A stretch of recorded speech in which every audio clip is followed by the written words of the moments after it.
everyone, this is Pooja and you are with Mother World of All Paris your all access solution। मैंने आपको बताया था solid state chemistry में overall 19 videos होते हैं and in fact वो सब कुछ कवर कर लेते हैं, like introduction, important terms in solid state chemistry, classification जो होते हैं यूनिट सेल्स से, और classification of unit cell coordination और उसके रिप्रेजेंटेशन,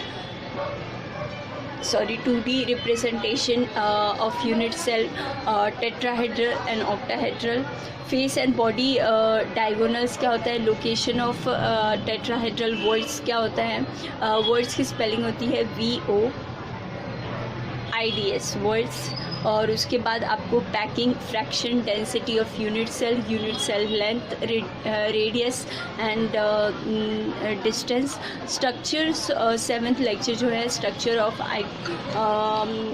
आयोनिक सॉलिड्स जो होते हैं उनके बारे में, जैसे कि NaCl है, CaCl है, फ्लोराइड्स है, एंटीफ्लोराइड्स है, जिंक ब्लेंड्स हैं एंड परवोकिस्ट जो है, इन सब के बारे में। 8th जो आपका है वो Miller indices of crystal structure, उसमें आप उसके प्लेन्स के बारे में जानते हैं, डायरेक्शंस के बारे में जानते हैं। Last but not the least that is a Bragg's equation, angle between planes, interplanar distance between the planes and allowed reflection rule जो होता है वो क्या होता है। मतलब 9th लेक्चर में अगर आप कोई चीज़ सीखेंगे तो वो है आपका angle between planes, interplanar distance, Bragg's equation, और इसी में आपका जो सॉलिड स्टेट केमिस्ट्री है पूरा हो जाता है। चलिए अब मैं आपको कुछ बता देती हूँ सॉलिड स्टेट में मैंने जो चीज़ें की हैं जो आपको भी मदद करेंगी, एंड डेफिनेटली मदद के साथ साथ कहते हैं ना, एक दूसरे की हम मदद नहीं करेंगे तो कैसे चले। सॉलिड स्टेट केमिस्ट्री में हम सबसे पहले जानते हैं थर्मल एनर्जी के बारे में। किसके बारे में? Thermal energy. TG greater than 1 and greater than S।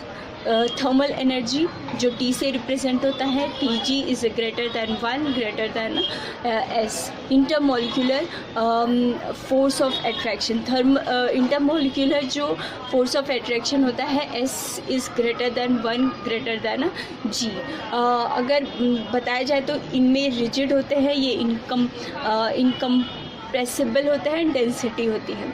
Lattice energy की बात की जाए तो उसे U से, देखो हम यूनिट सेल के बारे में जानते हैं, और यूनिट सेल में सबसे पहले ना एक क्यूबिक होता है, उसका एक यूनिट सेल हम निकालते हैं, लैटिस का एक यूनिट सेल हम निकालते हैं। Crystal space, 3D arrangement of lattice and presentation in space. हम लैटिस के बारे में क्या सीखते हैं, तो अगर आपको 3 शब्द होते हैं, एक तो होता है लैटिस होता है, दूसरा होता है क्रिस्टल और दूसरा होता है स्पेस। इन सब के रीअरेंजमेंट को देखा जाता है। 3D रिप्रेजेंटेशन या arrangement of lattice presentation in space. Lattice का मतलब होता है किसी एक पार्ट, लैटिस मतलब होता है एक particle which makes the unit cell. Unit cells होता है ना, आपका जो क्यूबिक होता है, मेरे पास इस समय है नहीं, एक क्यूबिक आपने देखा होगा, उसको हम लोग इस तरीके से जोड़ करके बनाते हैं कि वो सब 9 जो रहते हैं एकदम सेम 3 3 2 6 2 3 9, तो उसके एक यूनिट सेल को, यूनिट सेल जो smallest portion of the crystal lattice which repeats itself by every direction. और किस तरीके से बनाया जाता है मैं वो आपको बता देती हूँ। क्यूबिक कुछ इस तरीके से होता है आपका, बिल्कुल इसी तरीके से, ठीक है। फिर ये ऑलमोस्ट रिजिल रूल होता है, और उसके जो कॉर्नर्स होते हैं ना उनको हम लोग बोलते हैं लैटिस पॉइंट। और ये जो होता है लैटिस सेल, और उसका जो कॉर्नर्स होता है उसको हम लोग बोलते हैं लैटिस पॉइंट, उसको लैटिस पॉइंट बोलते हैं। और वो अब एक लैटिस जो होता है पूरे ही यूनिट सेल का कॉम्बिनेशन होता है, और यूनिट सेल उस लैटिस से एक निकाला जाता है, ठीक है। उसके बाद हम लोग इंटरफेशियल एंगल्स की बात करें तो इंटरफेशियल एंगल्स जो होता है बिटवीन टू फेसेस होता है जो कि 90 डिग्री होता है। इससे हम पूरा का पूरा क्यूब में जब एक हम लोग यूनिट सेल निकालते हैं ना, तो हम लोग सीखते हैं कि वो लैटिस एक्चुअल में कैसा है, फेस सेंटर, बॉडी सेंटर है, सिंपल क्यूबिक सेंटर है, क्या है। लॉ ऑफ कांस्टेंट आई, जिसको हम लोग बोलते हैं इंटरफेशियल, उस इंटरफेशियल एंगल का जो लॉ होता है वो क्या होता है। देखो, फॉर अ क्यूबिक क्रिस्टल जो होता है वो 90 डिग्री का होता है। उसे कितना भी छोटा कर दो, उसका लैटिस जो पॉइंट होता है, कॉर्नर्स को हम लोग क्या बोलते हैं, लैटिस सेल होता है, और लैटिस पॉइंट जो कॉर्नर्स उसके होते हैं, लैटिस पॉइंट, वो 90 डिग्री होता है। ठीक है। कोऑर्डिनेशन नंबर भी हम उसका पता लगाते हैं, एक जो लैटिस होता है उसमें कितना होता है, और आयोनिक क्रिस्टल्स जो जिंक, जो सोडियम क्लोराइड CaCl और जिंक Cl, ये सब थे।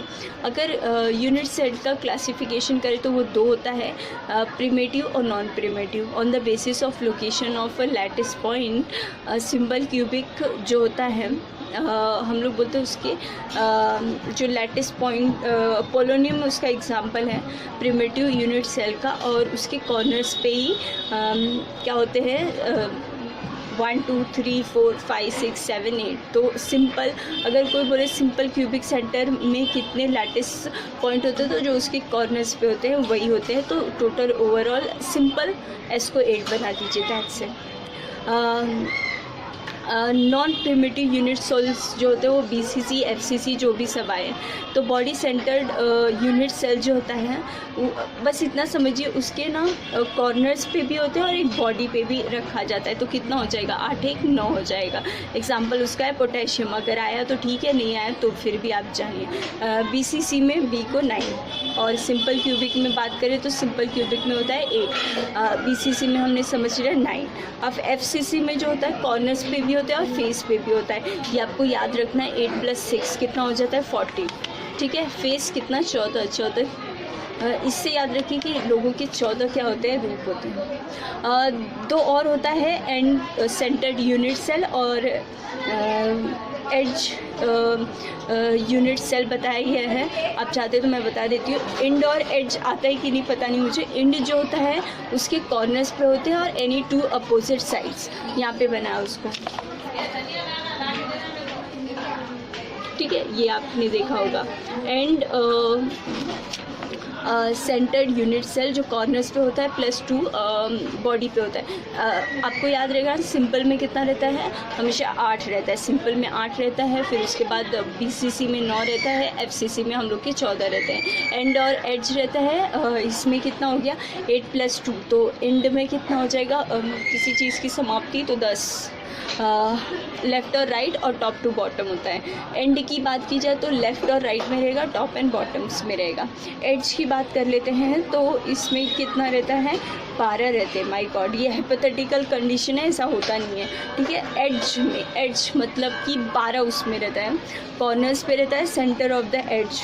तो सेंटर पे सब लगा के अब वो सोचिए, वो यूनिट सेल को अंडरस्टैंड करना कितना मुश्किल होगा। एड्ज जो है हाइपोथेटिकल कंडीशन है, मतलब 12 को हम तो नहीं इमेजिन कर पाएंगे। टोटल लैटिस पॉइंट पर यूनिट सेल, उसको हम लोग मल्टीप्लाई करते हैं, total lattice point multiply by the उसका जो कंट्रीब्यूशन होता है। अगर कोई पूछे कि टोटल लैटिस पॉइंट पर यूनिट सेल में क्या होता है, तो हम लोग टोटल लैटिस पॉइंट को मल्टीप्लाई करेंगे उसके कोऑर्डिनेशन से। सिंपल क्यूबिक सेंटर 1/8 कर दीजिए और 8 से मल्टीप्लाई करिए, आपको पता चलेगा उसका कोऑर्डिनेशन है 1। BCC में 8 1/8 + 1 1। उसके BCC में कैसे, BCC में मैंने आपको बताया था 9 रहता है, तो फिर एक उसका रखिए, तो ये भी कहता है 2 रहता है। FCC में मैंने आपको बताया था 6 रहता है, पर यहाँ पे वो इस तरीके से मल्टीप्लाई किया गया है कि यहाँ पे वो 4 आ रहा है। ठीक है। 8 रखिए उसका जो यूनिट सेल रहता है, मतलब टोटल लैटिस पॉइंट, और उसके बाद उसका जितना कंट्रीब्यूशन रहता है, 1 और 1। आपने देखा होगा कि बॉडी सेंटर में कितना रहता है, 1 रहता है। उसके बाद फेस में आपको कितना रहता है, 6 रहता है। उस तरीके से फेस में, फेस के जो कलर्स होते हैं, एक बार मैं वापस से देख लेती हूँ। फेस का जो है 6 होता है, 6 होता है। ठीक है।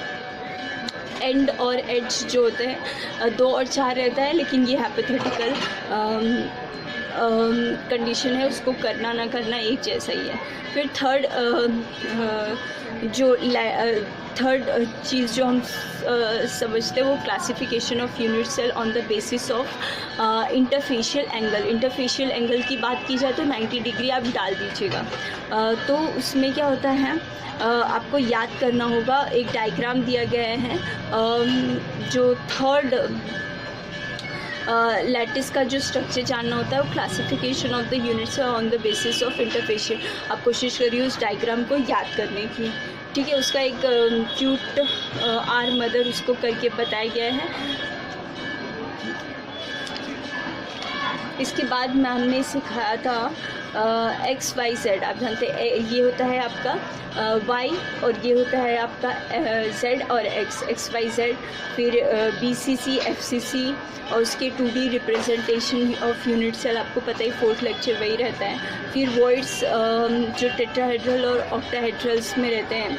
और 5th लेक्चर जो रहता है फेस लैटिस कैसा रहता है उसका, और पैकिंग फ्रैक्शन बताया गया है, किस तरीके से पैकिंग फ्रैक्शंस निकालते हैं। इसका मतलब है बस इतना ही चीज़ उसमें सिखाया गया है। 9 लेक्चर्स ही हैं। जितना हो सके आप PYQ और जितना ये आपने समझ लिया है, थोड़ा सा आप उसको और थोड़ा सा ब्रश अप करेंगे तो आसानी से आ जाएगा।